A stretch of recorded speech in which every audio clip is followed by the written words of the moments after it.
ஆசிரியர்கள் மீது நடவடிக்கை எடுக்க வேண்டும் என்று அதிகாரிகள் வலியுறுத்துவார்கள் என்றும், ஆனால் இன்று வரை ஒரு நாள் கூட அதை நான் அனுமதிக்கவில்லை என்பதை மறந்துவிடக் கூடாது என்று பள்ளிக்கல்வித்துறை அமைச்சர் அன்பில் மகேஷ் பொய்யாமொழி தெரிவித்துள்ளார். தமிழ்நாடு ஆசிரியர் முன்னேற்ற சங்கம் சார்பில் தமிழக அரசு அரசாணை 243 நிறைவேற்றி தந்த முதலமைச்சர் ஸ்டாலினுக்கு நன்றி தெரிவிக்கும் வகையில் மாபெரும் நன்றி அறிவிப்பு மாநாடு நடைபெற்றது. சென்னை ராயப்பேட்டையில் உள்ள YMCA மைதானத்தில் நடைபெற்ற மாநாட்டில் பள்ளி கல்வித்துறை அமைச்சர் அன்பில் மகேஷ் பொய்யாமொழி கலந்து கொண்டார்.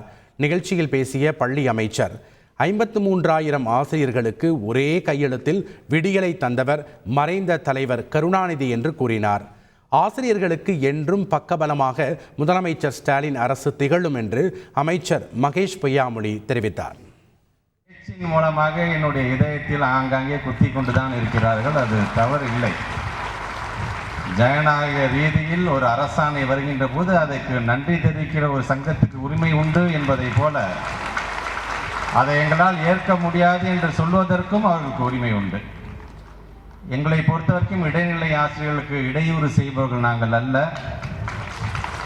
அதே போன்று பட்டதாரி ஆசிரியர்கள் பட்டு போகிவிட வேண்டும் என்று நினைப்பவர்களும் நாங்கள் அல்ல என்பதற்காகத்தான் இன்றைக்கு இது போன்ற மாநாடுகளை நான் நன்றியோடு கலந்து கொள்ள வேண்டும் என்கின்ற வகையில் இங்கே நான் கலந்து கொண்டிருக்கின்றேன். செய்திகளை உடனுக்குடன் தெரிந்து கொள்ள உடனே சப்ஸ்கிரைப் பண்ணுங்க.